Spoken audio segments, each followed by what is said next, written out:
Este é un día especial dende eu para mí, e un día especial de les Lletres Asturianes porque, en primer lugar, coincide que va a ser o meu primer discurso como presidente de la Academia de la Lingua Asturiana. Para mí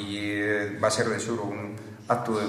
emocionante, también lleno de responsabilidad, pero por otro lado, y lo que es más importante, estamos en un periodo en el que el tema de la oficialidad de la lengua surgió con fuerza, tanto en el contexto asturiano como fuera de Asturias. Per primera vegada, después de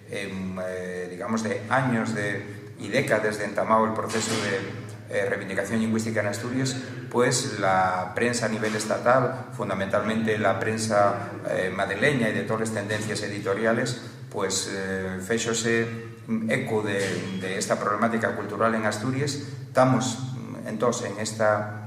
situación, y desde el punto de vista del análisis que tenemos que hacer de lo que pasó el último año en Asturias en relación con la lengua, pues el tema de la oficialidad tiene que ser, digamos, el nollo central, ¿no?, de este análisis.